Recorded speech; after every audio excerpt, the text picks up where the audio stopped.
Welcome back to Books and Banter. Mm. Today we're doing a deep dive into Joan Tollifson's death, the end of self-improvement. Okay. Now, before you go clicking away thinking this is some Right. depressing, morbid topic, Uh-huh. I promise you it's anything but. Yeah. This book is a wild ride. Yeah. It's part memoir, Mm-hmm. part spiritual exploration, Mm-hmm. and it completely, upends the typical self-help narrative. Right. Yeah. So think of it like this. Okay. What if, instead of constantly striving to fix ourselves Yeah. and achieve some elusive Yeah. future happiness, Right. we just embraced the messiness of life, the Yeah. falling apart, the good, the bad, and everything in between? Yeah. That's kind of what Tollifson invites us to do. Yeah. And she starts with a story that's both poignant Okay. and kind of hilarious, Okay. blowing bubbles Oh. over her 95-year-old mother's bed Wow. as she died. Huh. Bubbles, you guys. It sets the stage for a discussion that's as unconventional as it is thought-provoking. Right. And to help us navigate this uncharted territory, Mm-hmm.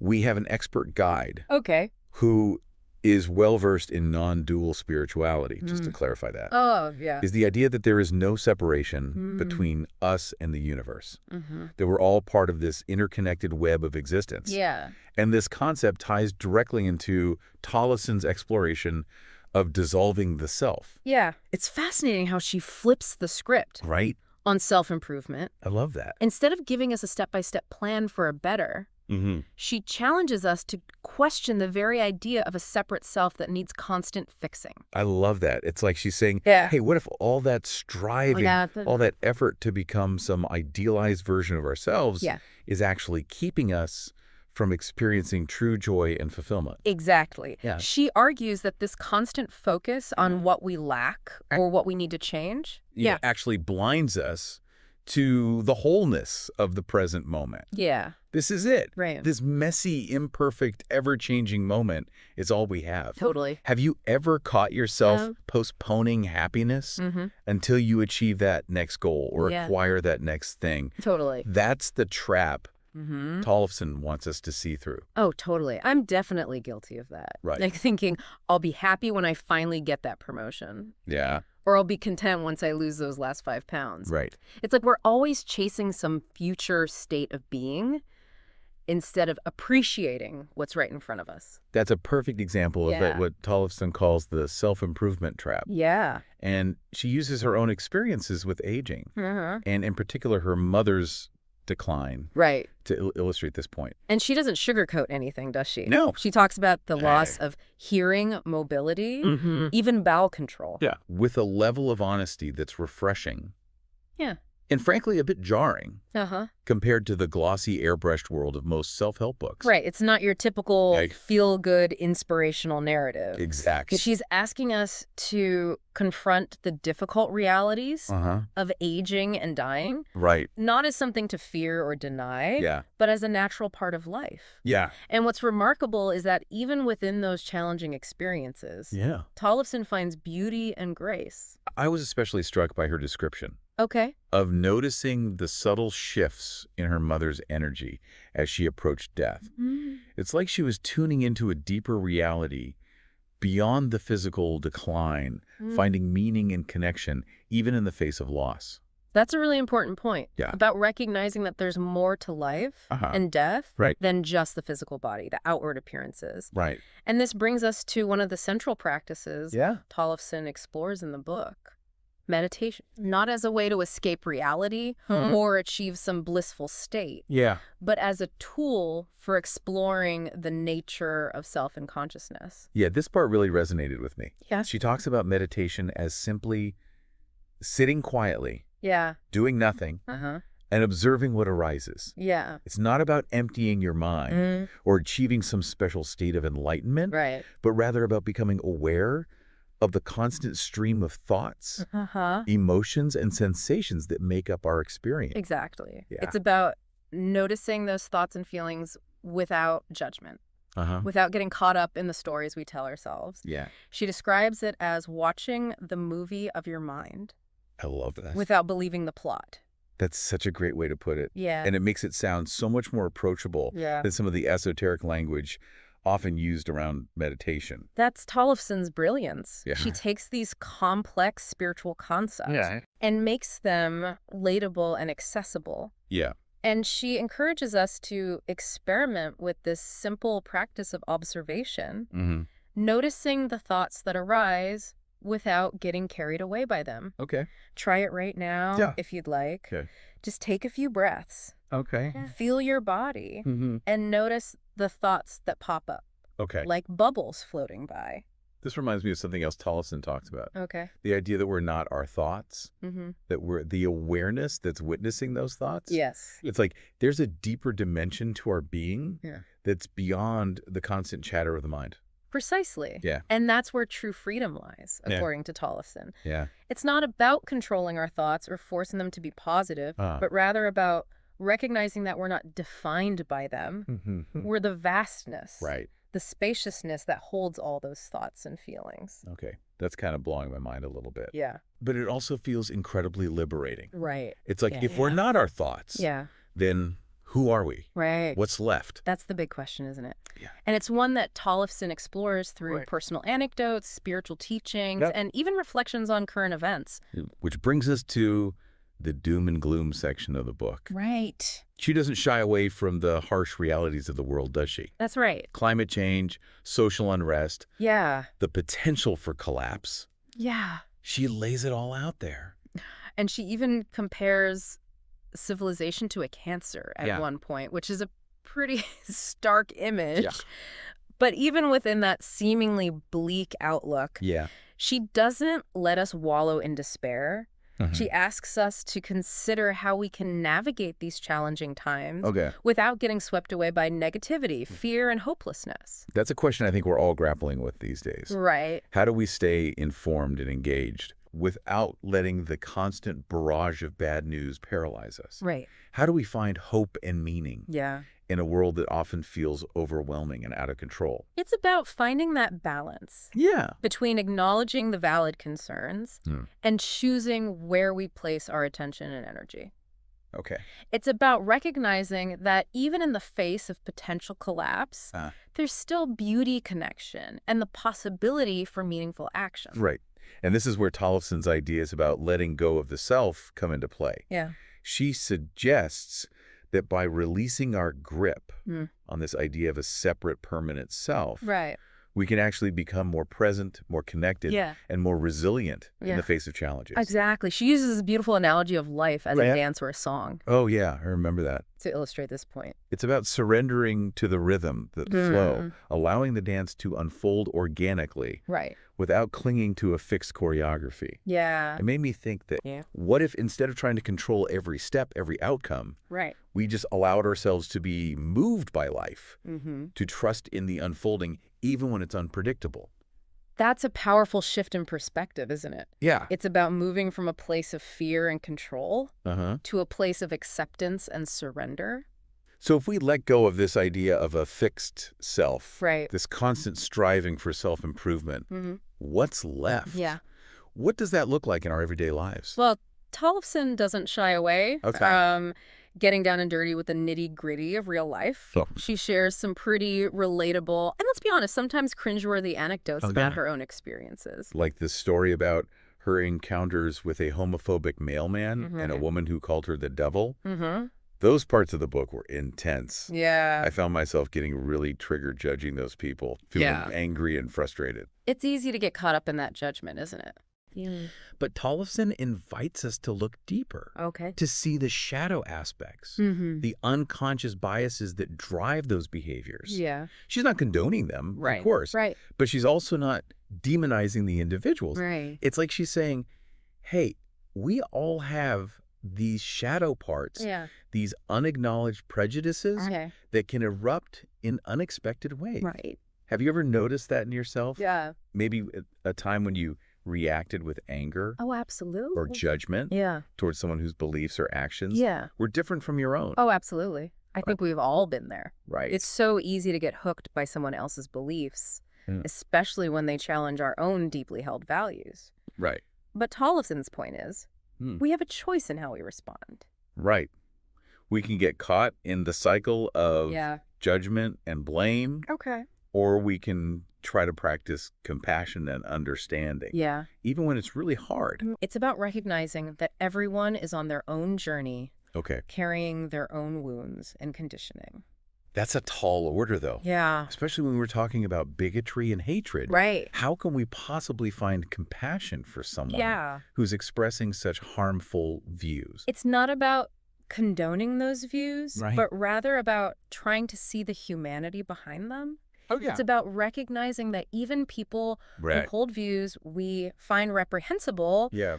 are still at their core human beings, struggling with their own pain and confusion. And maybe even seeing those same shadows within ourselves. Absolutely. It's like holding up a mirror to our own biases and prejudices, Yeah. which can be a pretty uncomfortable experience. Absolutely. It's a humbling, often painful process, but it's essential for moving beyond that polarized us versus them mentality that creates so much division and suffering in the world. So how do we actually navigate that? What? How do we hold those conflicting viewpoints, those challenging encounters with compassion and understanding? Because it's easy to talk about. Right. But actually putting it into practice in those heated moments is a whole other story. Tollifson doesn't offer any easy answers. Right. But she does model this way of being through her own personal struggles, her own moments of anger, judgment, and fear. Right. She's honest about her own imperfections, her own shadow side, and that makes her message all the more powerful and relatable. It's like she's saying, hey, I'm not perfect. I mess up too. Yeah. But I'm still trying to learn and grow. Yeah. And that vulnerability, that willingness to be real and raw creates a space for others to do the same. Exactly. She's not presenting herself Right. as some enlightened guru who's got it all figured out. She's Yeah. a fellow traveler Right. on this messy, unpredictable journey called life. And she's inviting us to join her in exploring the depths of human experience, both the light and the shadow. And it seems like that honesty extends to her experiences with illness and loss as well. Right. The last section of the book, where she talks about her move to Oregon and her experiences with cancer, it is particularly raw and unflinching. Yes, she doesn't hold back. Yeah. She shares intimate details about her colostomy surgery. Right. The challenges of adjusting to life with an ostomy bag. Yeah. The physical and emotional toll of cancer treatment. Right. It's a side of life that we often try to hide or pretend doesn't exist. Right. But Tollifson brings it into the light. Yeah. Normalizing those experiences and showing us that even in the midst of suffering, there can be beauty, humor, and grace. I was struck by her description of having to empty her ostomy bag one-handed while dealing with a post-surgical hernia. It's a scene that most people would probably find embarrassing or repulsive. Yeah. But she writes about it with such candor and even humor. It's almost disarming. It's a testament to her willingness to embrace the full spectrum of human experience, to find grace and even humor in the midst of adversity. Yeah. She's not trying to present a sanitized, idealized version of life, Right. but rather the messy, unpredictable, often challenging reality that we all face. And it ties back to her central point about the impermanence of everything. Right. The inevitability of change and decay.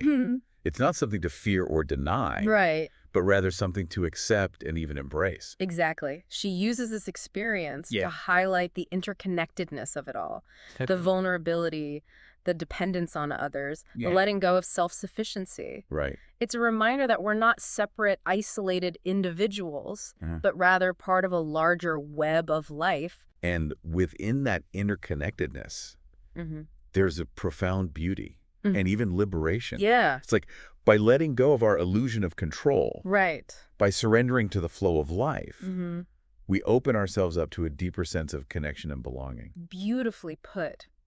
The shedding of the ego, the dissolving of the self, can lead to a deeper connection with the present moment and a more compassionate understanding of others.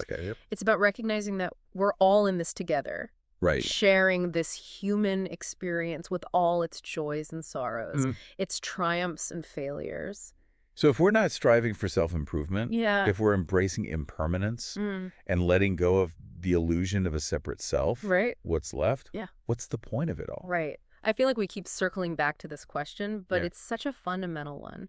It is. Yeah. And I think Tollifson's answer is Yeah. there is no point. Okay. Or rather... The point is simply to be fully present to whatever is arising in this moment. Right. Without judgment. Okay. Without striving. Yeah. Without clinging. Yeah. It's about experiencing life as it is, not as we think it should be. That sounds a lot like what she describes as meditation. Exactly. Just being with what is. Yeah. Without trying to change it. And maybe in that radical acceptance, that surrender to the flow of life, we discover a deeper sense of freedom, joy, and connection than we could ever imagine. It's not about achieving some end goal or becoming some idealized version of ourselves, but rather about awakening to the beauty and wonder that's already present in every moment, even the messy and painful ones. I love that. Yeah.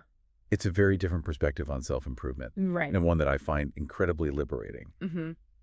But I'm also curious, how does Tollifson reconcile this embrace of impermanence with the very real challenges we face in the world? The climate crisis, social injustice, political turmoil. Right. Those things feel pretty permanent and overwhelming sometimes. That's a really important question, and one that I think a lot of people struggle with.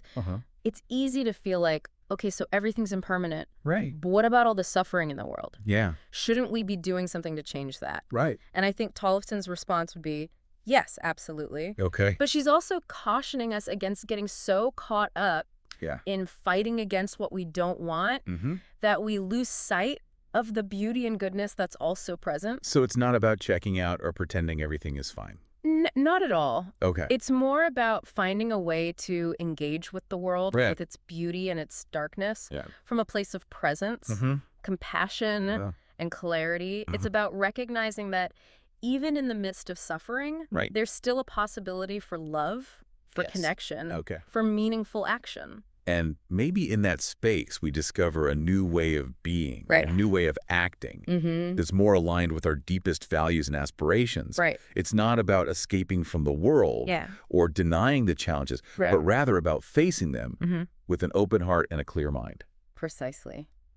And that brings us back to the book's title, Death, the End of Self-Improvement.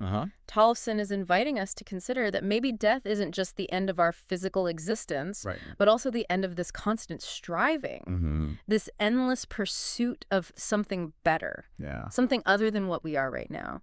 It's like she's saying, what if the goal isn't to improve ourselves? Exactly. But to simply dissolve the illusion of self altogether. Right. To let go of that fixed, separate sense of who we are. And merge into the vastness of existence. Exactly. Okay. And it's not about nihilism or giving up on life. It's about waking up to a deeper reality, a deeper sense of who we are. That's beyond the limitations of our ego. Our small self. Okay, that's a pretty radical concept. But I have to admit, it's also incredibly intriguing. But I'm still left wondering, what does this actually look like in practice? How do we live a life that's not centered on self-improvement or self-preservation, but rather on this idea of dissolving the self? That's the million-dollar question, isn't it? And I think it's one that we each have to discover for ourselves. There's no one-size-fits-all answer. But Tollifson offers some clues, some practices, some ways of being that can point us in the right direction. Like meditation, for example. Yes. Meditation is a powerful tool for cultivating awareness, for noticing the thoughts and feelings that create this sense of a separate self. But it's also about bringing that awareness into our everyday lives, into our interactions with others, into the way we move through the world. So it's not just about sitting on a cushion for 30 minutes a day. But about integrating those insights into the fabric of our lives. Exactly. It's about noticing the judgments we make, the stories we tell ourselves, the ways we cling to our ideas of who we are and who we should be.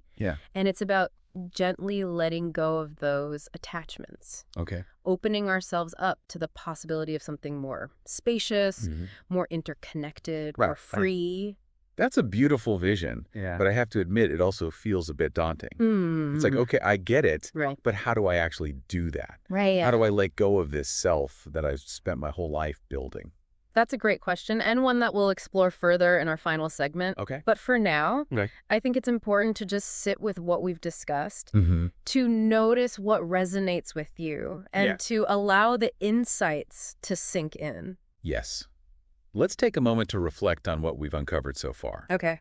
What stands out to you? Mm-hmm. What feels particularly challenging or liberating about Tollifson's perspective?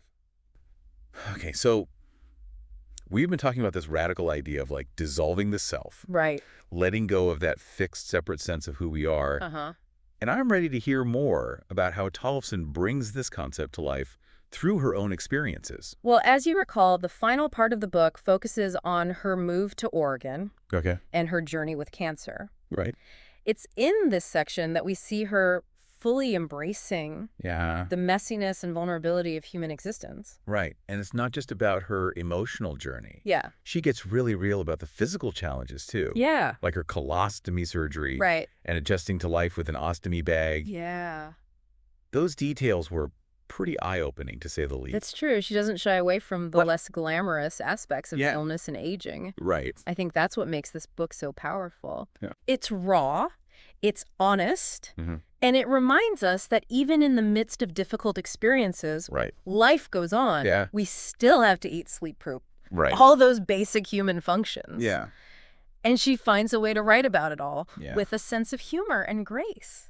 I'm thinking about that scene where she describes Yeah. having to empty her ostomy bag one-handed Right. while dealing with a post-surgical hernia. Uh-huh. It's not exactly dinner table conversation, Yeah. but she shares it with such matter-of-factness. Yeah. It's almost like she's saying, hey, this is life. Yeah. It's not always pretty, but it's real. Exactly. And she uses those experiences to highlight the interconnectedness of it all. Right. The vulnerability, the dependence on others, Yeah. the letting go of self-sufficiency. Right. It's a reminder that we're not these isolated individuals we often pretend to be. Yeah. We need each other. Right. We're part of a larger web of life. And sometimes that means relying on others for help. Yeah. Even with the most basic things. It's like all those things we try so hard to control, our bodies, our image, our independence. Mm-hmm. Eventually, life has a way of stripping them away. Right. And in that stripping away, there's a kind of liberation. Yeah. A surrender to something bigger than ourselves. That's a beautiful way to put it. Yeah. It's like Tollifson is showing us that by letting go of our attachment to a fixed, separate self, we can actually experience a deeper sense of connection and belonging. So as we wrap up our deep dive into death, the end of self-improvement, I keep coming back to that central question. Right. If the self is an illusion, Yeah. what remains? Right. What does it mean to live a life Yeah. that's not centered on self-improvement or self-preservation, but rather on this idea of dissolving the self? It's a question that invites us to go beyond our usual ways of thinking and being. It's not about finding a definitive answer, but rather about embarking on a journey of exploration, a process of uncovering. Okay. What might it look like for you to release those rigid ideas about who you are and who you should be? Okay. What might become possible if you allowed yourself to simply be to flow with the current of life, even when it takes you in unexpected directions? Those are powerful questions to ponder. Right. And I think Tollifson would agree that the answers will likely emerge. Yeah. Not through intellectual analysis, but through lived experience, through opening ourselves up to the unknown, to the mystery of what it means to be fully human. Beautifully said. And I encourage you to approach this exploration with a sense of curiosity and openness. Not as a problem to be solved, but as an adventure to be embraced. Well, I don't know about you. Yeah. But my mind is officially blown wide open. Mine. This has been an incredible deep dive. Yeah. And I want to thank you for guiding us through this complex and thought-provoking terrain. It's been my pleasure. And for all of you listening, Yeah. I highly encourage you to check out Death, the End of Self-Improvement, Yes. and continue exploring these ideas. And remember, it's not about reaching some final destination, but rather about enjoying the journey, embracing the messiness, and finding the beauty in each unfolding moment. Absolutely. Until next time, happy reading and happy pondering. Yeah. Take care.